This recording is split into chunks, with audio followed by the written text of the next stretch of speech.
انت قرحي سنة صار ساس مرايتي انت صدق باس فيريه مرايتي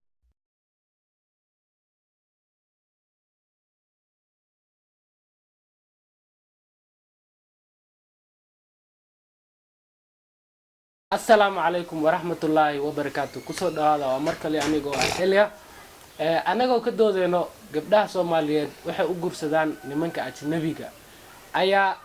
ما مسار نوع ماتي حتى لو حنسي دونتا جوابته أنا لا صعدة وضد فرم قف كربتو كقب قال كرتا هني المامن إنها سبسكرايب سارتد لايك فيديو إنها سارتد كومنت يشير نلا صعدة ما أنت waxay ka doodeen ilmaha dhalinyaradan gabdhaha Soomaaliyeed gabdhaha ajnabi guursanay waaye ma rabaan ragga Soomaaliyeed inay guursadaan waxay yiraahdeen gabdhaha Soomaaliyeed ajnabiga ay rabaa ay jecel yihiin marka aniga jawaaban siiyay jawaabtaas waxa waaye gabdhaha horta inta aanan jawaabtu bilaabin gabdhaha Soomaaliyeed waxa ay u guursadeen ragga ajnabiga waxa ka hadlay Abwaan Royal silsilada geelayga marka taas ay ku jirtaa in yar waana idin soo deyn doonaa ilagi hadii la dhacay qayrka goba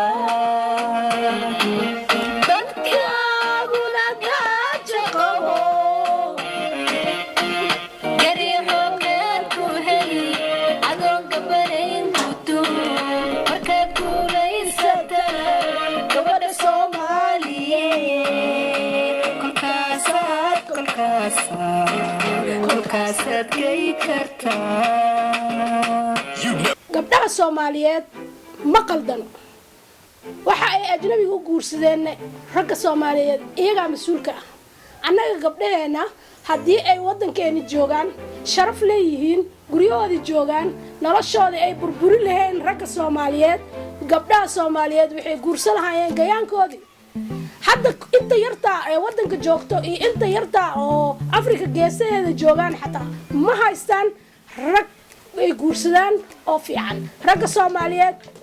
waxay noqdeen kuwa burburinaya wadanka oo siyaasiyiin beena waxay ka mid noqdeen waxay qaarkood waxay noqdeen kuwa wadankii argagixisay oo wadanka duminayo oo dadkoodii loo soo adeegsanayo qaar waxay noqdeen qaar jidadka joogo oo qaadka iyo mafrashada fariista gabadha Soomaaliyeed oo gabdha yaa u qalmo yay guursan doontaa marka taas waaye dooda aan ka hadlaynay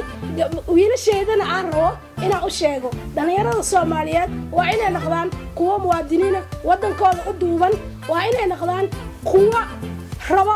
gayaankooda iyo gabdhahooda inay banaan ku bixin gabadha Soomaaliyeed waxay rabtaa nin calankiisa ku duuban oo geesiya oo dhiig leh oo wadankiisa u dhiidhiya ma rabto nin dudumiya gurigiisa ma rabto nin rabo inuu shan calan iyo intaas ku sameeyo ma rabto nin qabiil adeegsado gabadha Soomaaliyeed waxay rabtaa sharaf iyo nolol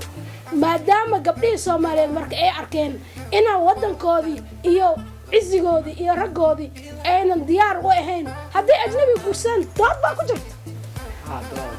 dood ku jirta maxay tahay idinka haddaa gayaankiina gabteen gabdhaha Soomaaliyeed maxaa ku haysatiin horta nimanka oo Soomaalida dhan isku mid maaha nin waa nin fiican nin waa xun yaar haddii la isku soo qabto qalad maaha maxaa lahay bad hal malaay badda dhan qurmiya marka malaayga badda qurmiye idinka ma ka baab saxdiin oo qaladkaas ay dhan sameeysiin uma jeeda aniga wadanka markii xurnimada loo keenayay waxa keeneen dad dhalinyaro oo 13 maadaama 13 dhalinyaro ay ahaayeen waxay ku guuleysteen inay gumaysiga la dagaalamaan wadankii ay xureeyeen calankaas quruxda badan leh arkaysiin oo maanta dhulka ku rideen 13 dhalinyaro keeneen maxaa loo waayay geesi Soomaaliyeed oo gayaankiisa u doodo maxaa loo waayay rag u dhiidhiya dad masaakiinta gaajaysan gabdha raggi waxay noqdeen gabdhii way guursanaysiin markay guursatiin waxaa samaynaysiin laba cunug markay dhasho ama saddex cunug dhasho waa uga tagaysiin gabdhii waxay maanta korinayaan ilmo aabba leh oo haddana agoon ah marka gabadha waa inay fikirtaa ajnabiga hadday guursatay dhibka soomaalida raggaa keena aad iyo aad u mahadsan doorto marka hore markii labaad su'aasha labaad aan ku weydiino waxaa waaye gabdhaha Soomaaliyeed markay tagaan qurbaha waxay guursadaan badanaa niman oo ajnabi ah waxaa ku weydiinaa marka gabdhaha maxay ugu tagaan nimanka Soomaalida qurbaha joogaan ee u guursanayaan nimanka ajnabiga su'aasha haddaan ka jawaabo marka ugu horeysa horta Soomaalida asal ahaan waxa ay u bedelmi weysay oo luqadoodii iyo afkoodii ay u haystaan wili ay dhaqankoodii ugu dhaganaan jireen waxay ahayd annaga ma ahaan jirin dad wadamada aado ma ahaan jirin dad oo dadka ay soo dhaxgalaan si dhaqsi ah loo dhaxgalo waxa nagu qasbay maanta in aan ajnabi guursano oo dhaqamo qalad aan haysano oo dhaqamo kala duwan aan hadda dhaxgalno waxa nagu qasbay ragga Soomaaliyeed waa ragga haday wadankeena burburi lahayn ayna dhibaatada hadda jirta ayna keeni lahayn ay rag wadankooda u duuban naqalahaayeen dhibka maanta haysto iyo gabdheena midna ajnabi ma guursan lahayn taas waa jawaabta aan ku siinayo wiilkaygiyo waa ku maasan tahay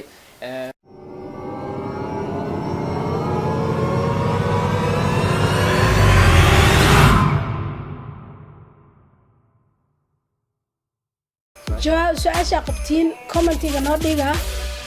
ana raalin halayga ahaado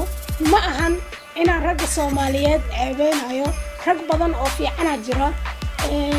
laakiin hal faraska waxa usoo loogu dhigtaa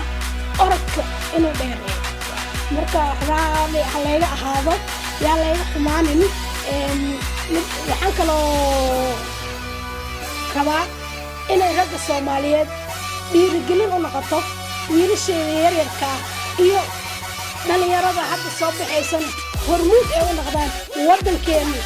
inuu noqdo sidii bersamaadku waxaan jiray mahadsanid waa mahadsantihiin doodana way socon doontaa insha Allah أنا hilmaamina inaad subscribe noo saartiin like noo saartiin thank you salaam